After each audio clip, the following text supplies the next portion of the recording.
Welcome to yet another fantastic review session. Today we're finishing the French Revolution, and we're talking about Napoleon. Does anyone have the live stream up? Wolfgang, can you hear me? Check. Pretty sure you can. All right, moving on. So yesterday we were talking about the French Revolution. It is a period of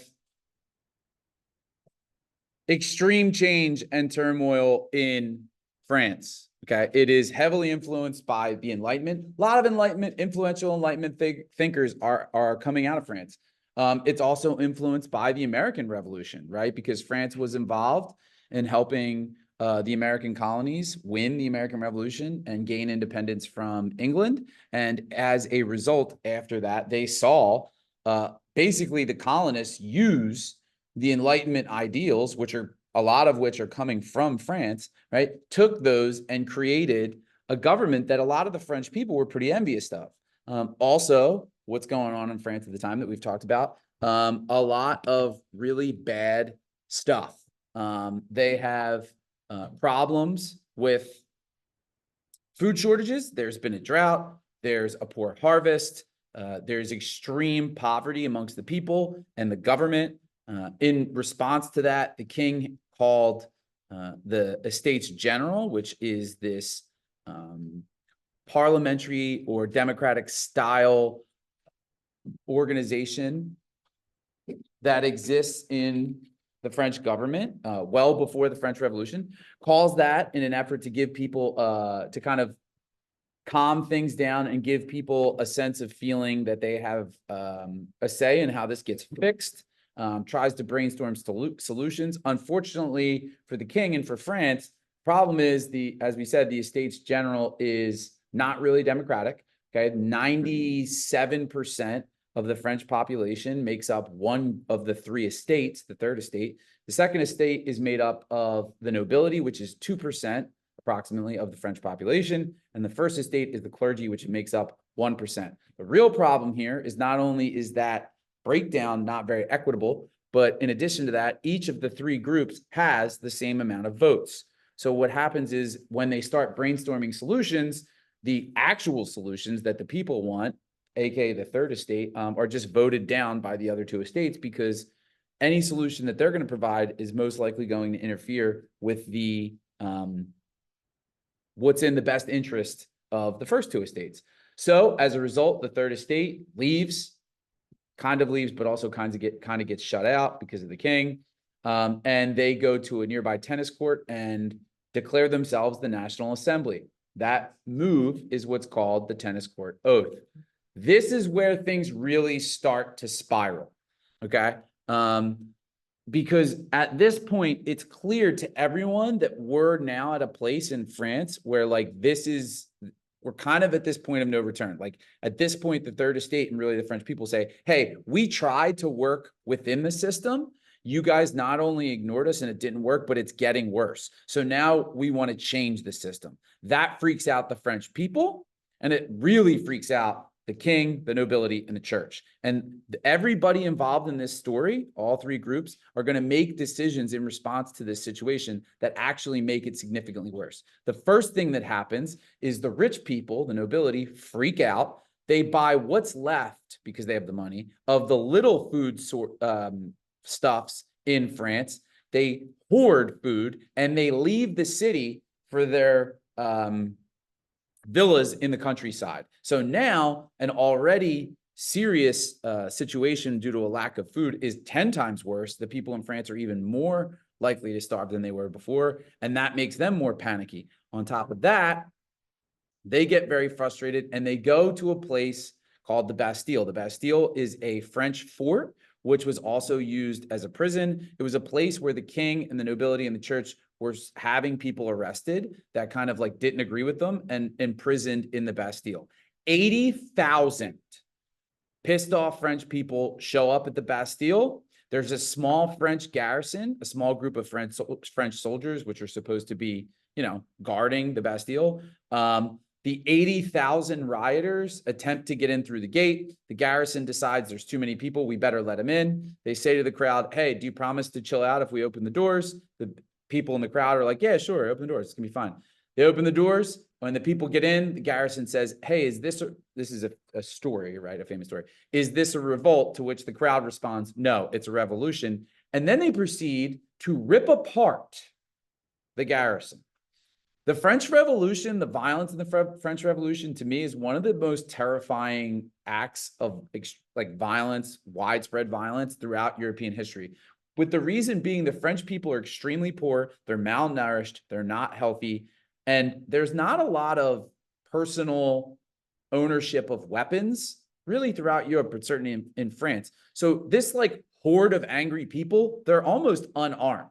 And when they attack French soldiers, they're going to do it without arms and still win. That's terrifying to me.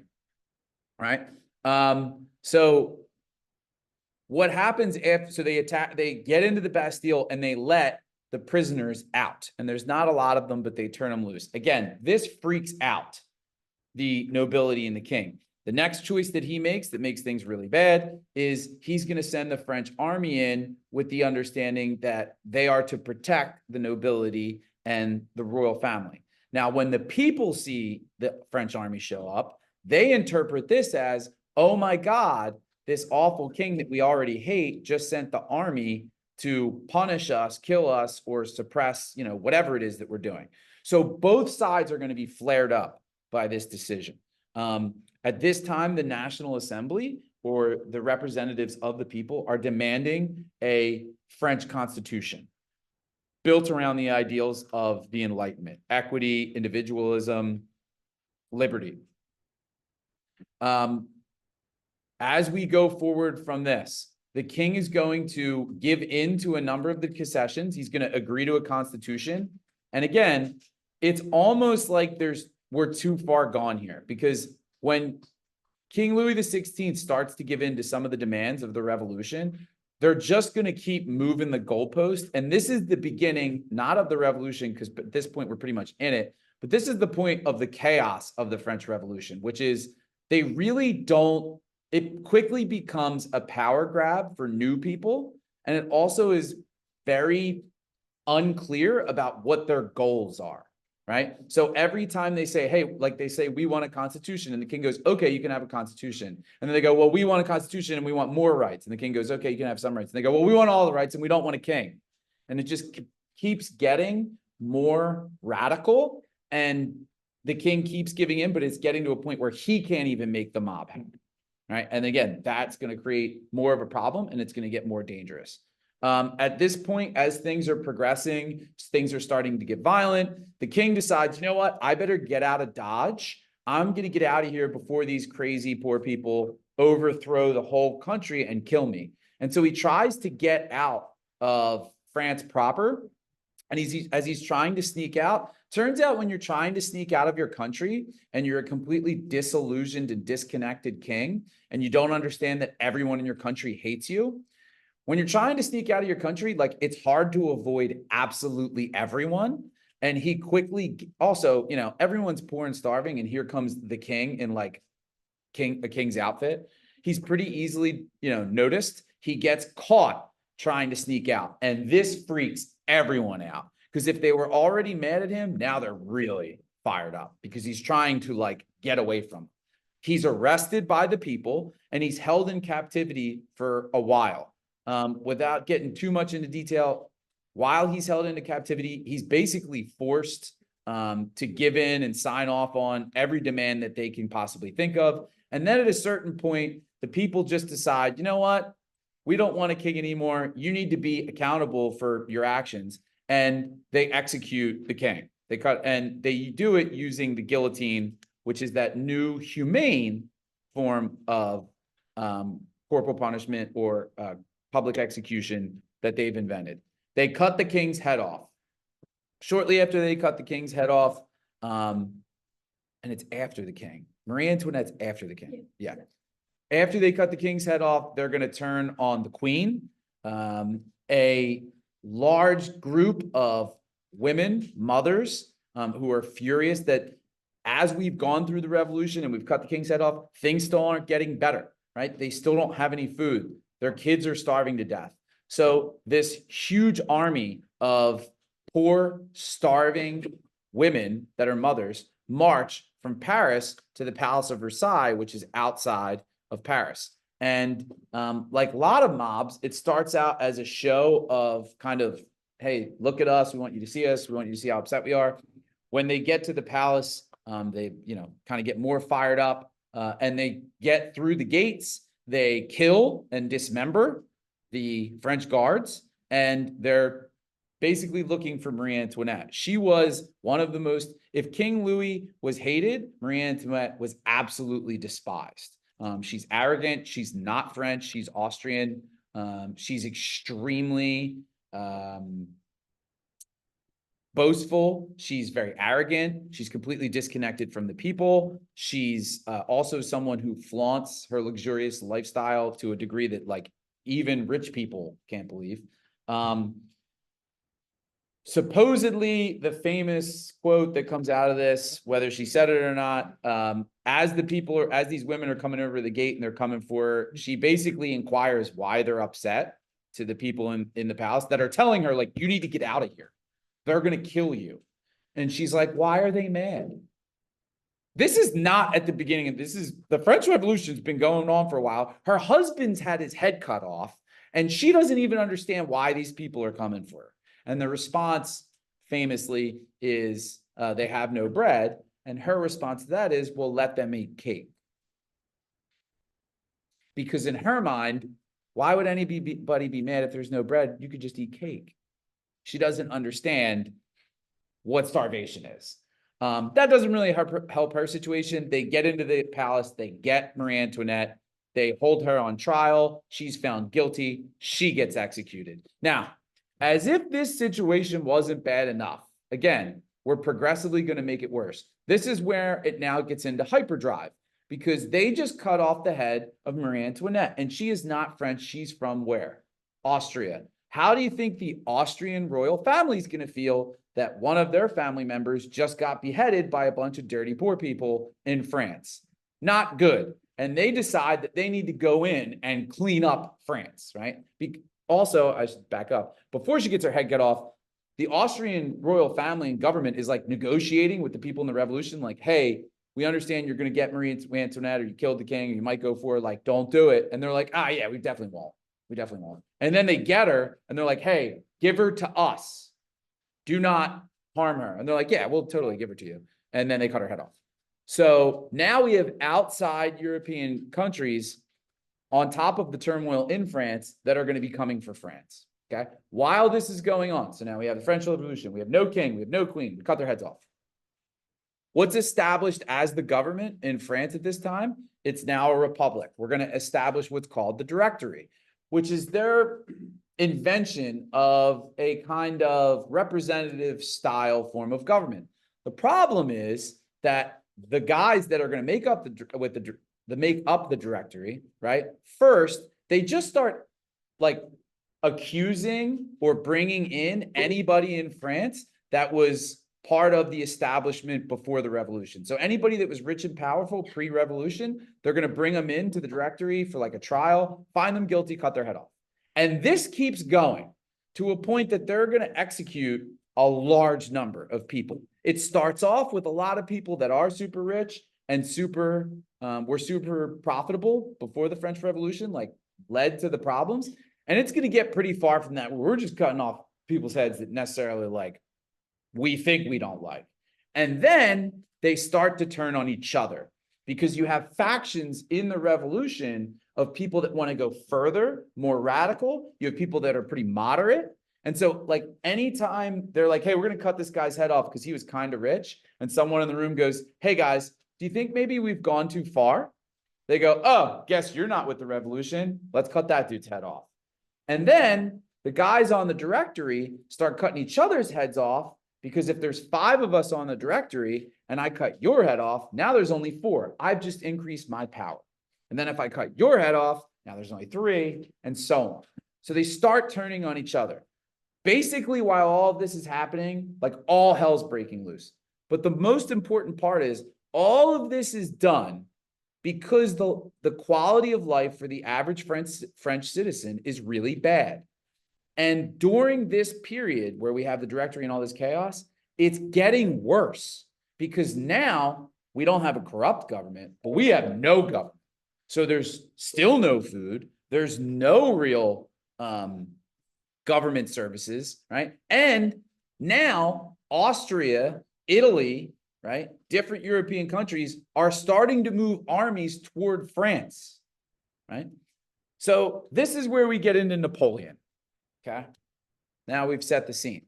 And I'm going to pause right there. So hold on to the understanding of just like how absolutely chaotic the French Revolution is. Let's talk about Napoleon. Napoleon's a nerd, okay?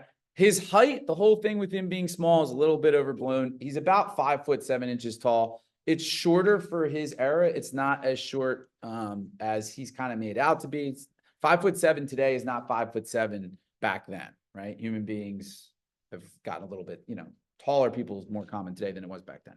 But he was a little bit short. He's not a very physically impressive person. In fact, he's not a super healthy kid. He's also kind of socially awkward. There are theories that perhaps he would have had something like autism or something like this. The other important thing about Napoleon is he's not French. He's Corsican, okay? He comes from a middle-class family. That's going to be really important. So he's not a rich guy, okay? Now, when he gets of age, he's going to be lucky where his father, through some relationships that he has politically, is going to get Napoleon to be admitted, this is before the revolution, into the French Military Academy, which is France's version of West Point at this time. Now, this is important. When he goes to this college, understand something. At this point in European history, in the military, which is a big gig, right? You weren't, not just in France, in most European countries, the way that you got military command positions was not based on how good you were at being a soldier. It was really based on your wealth, your privilege, your background. So if you're a super rich dude and you come from a super rich family, we're going to put you in as an officer or like a general. Doesn't even matter if you're an idiot. And part of the reason for that is because back then, you also paid for your army unit stuff sometimes, right? So when Napoleon goes to this military academy, there's different things that you study. You get put in different groups, right? The most prestigious group would have been the cavalry, right? Because that is like the end all be all of warfare up to this point. So he's not going to go in the cavalry, right? Then there's like the infantry. He's not going to go to that either because he's a middle-class guy. He's almost a commoner, right? So they put him in the lowest category of this military academy at the time, the least desirable position, the one that nobody would want to be in, the one that if you go there, you're not going to have an impressive military career. And that just so happens to be the newest form of military technology of the era, artillery. Now, luckily for Napoleon, artillery has advanced greatly technologically by this point. So artillery is actually a really useful battlefield piece of equipment, but in Europe, the militaries of Europe at this time don't value it. So he goes to college to be an artillery officer, and he does pretty good. He is a guy who's obsessed with historical conquerors, primarily Alexander the Great and Julius Caesar. He is wildly obsessed with these two, like freakishly, like he's going to copy their life. In fact, a lot of what he does is like directly out of the Julius Caesar playbook. And then when he goes on his conquests, he's basically just following literally, and he says this, Alexander the Great's footsteps. He wants to be the next Alexander the Great. He wants to be Napoleon the Great. Now, when he finishes his career in college, he is destined at this point, right? If the French Revolution doesn't happen, we would not know Napoleon's name. He would have been a mid-level military officer, destined to be in charge of artillery under some other general who never would have given him a look, never would have done anything, right? But because of the French Revolution, what's happened in the army is there's actually a split in the French army. There's people that are French army proper, okay? Meaning they're like still beholden to the government and the king, or maybe the directory. Now no one knows because we don't have a king. Then there's this other group of the military that's like join the revolution. So we basically have two French armies at this time. The whole French army's a mess. It's a disaster. By the way, the French army to this point, even before the revolution, before the split, wasn't very good. They'd been, for the last however many years, they've been getting beat all over Europe. They haven't won a war in forever. So French army sucks. Even before it split up, now it's split up, it's a total disaster, right? When he gets out of college, he aligns with the French revolutionary side of the army. And the reason why he does that is not because he believes in the revolution, right? Napoleon doesn't believe in much. What he believes in is Napoleon. He does believe in France, okay? But why he joins the revolutionary side, not because he wants them to win, but because he sees an opportunity, right? And the reason why he sees an opportunity is all of the generals in the French army at this time, right? They're from wealthy backgrounds. So when the split happens, they side with the rich nobility in the former government, which means that there's no generals on the revolutionary side. So it's the only chance he has to be a general, right? When he sides with the revolutionary side, he's going to be made a junior, I think, lieutenant. And he is going to be involved in the French defense of a French fort. I believe it's pronounced Toulon, something like that. It's French.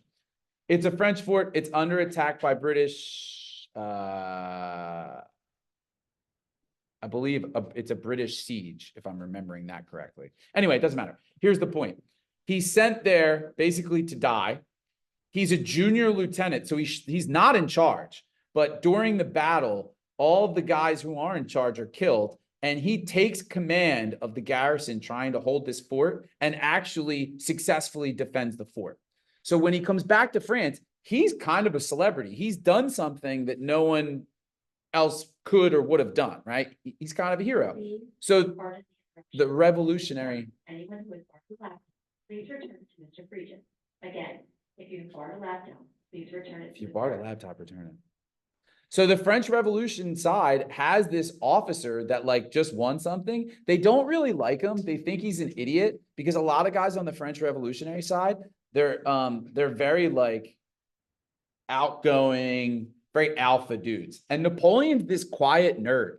So they promote him to general, but they don't do it because they actually think he's anybody special. They do it because they need a hero. They make him general.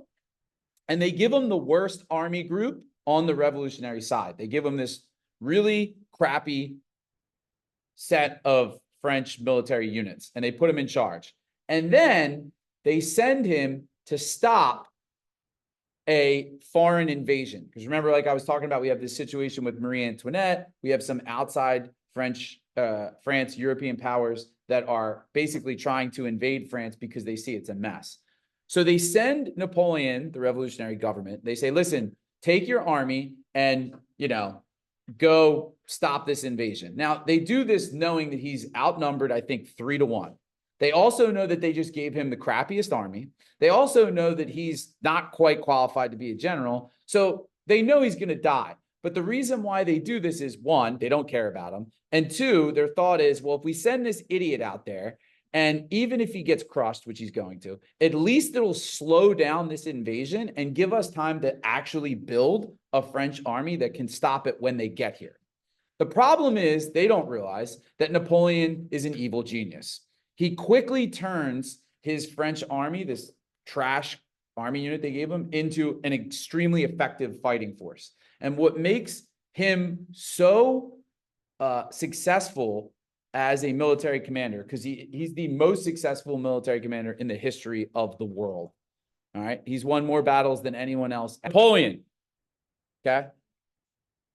So he builds this insanely effective military army. And the way that he does it, and what makes Napoleon so ridiculously successful militarily throughout his career, is he revolutionizes the battlefield. Okay, before Napoleon, the way that wars have been fought in Europe since Moses wore short pants was, I got an army, you got an army, we meet on a battlefield, and we just kill each other. And whoever gives up first, whoever has the most bros at the end of the battle wins, right? And yeah, technology is increased and there's some tactics, but there's not the idea of having like battlefield strategy is not what it is today, and it's not what it'll be after Napoleon.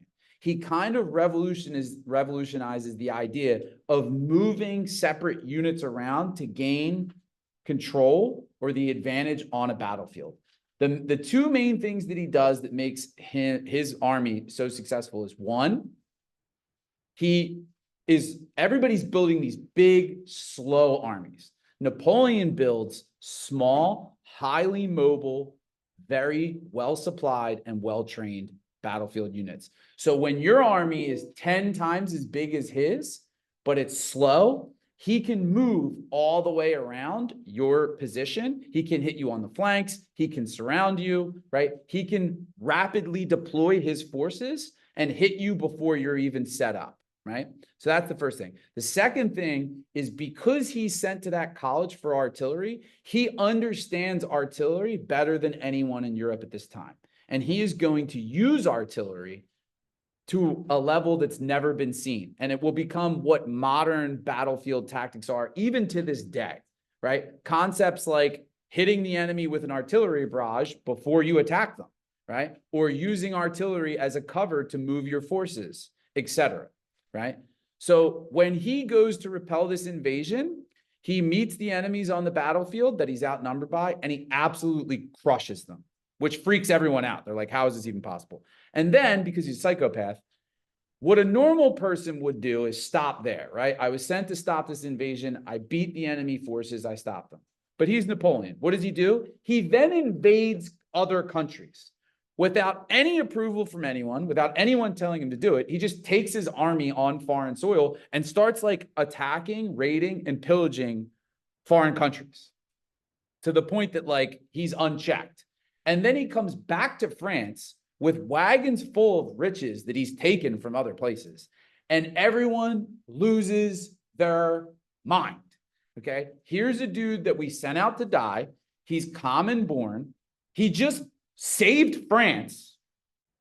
He's come back with money and we're broke. Like, this dude's the bro. He's the GOAT, right? So he goes from kind of known to instantly the most popular, powerful celebrity in France. Everybody loves him. And at this point, this is where things get real sticky.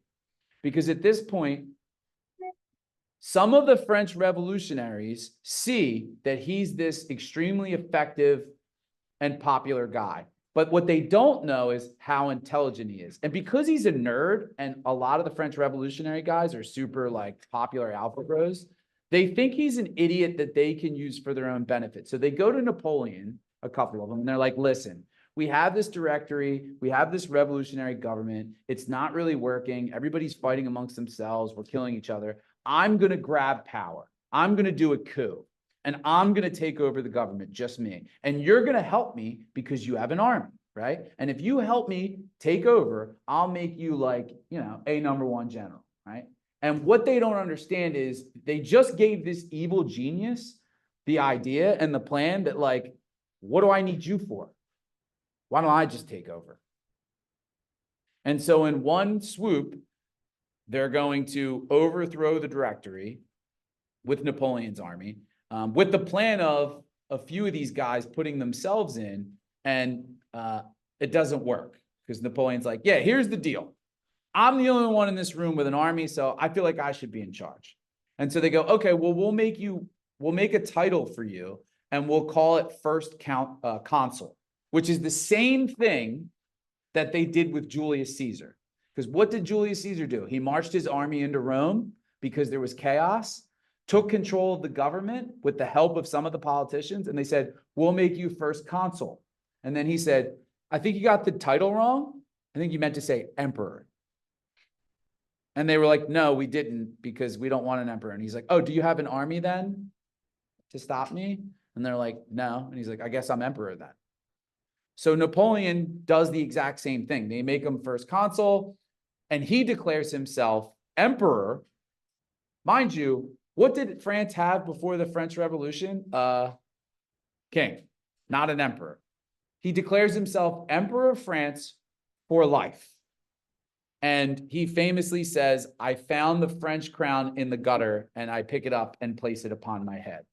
And from that point forward, he is now the sole leader of France. He ends the French Revolution like that. It's over. We're done here. I'm the dude. I'm in charge.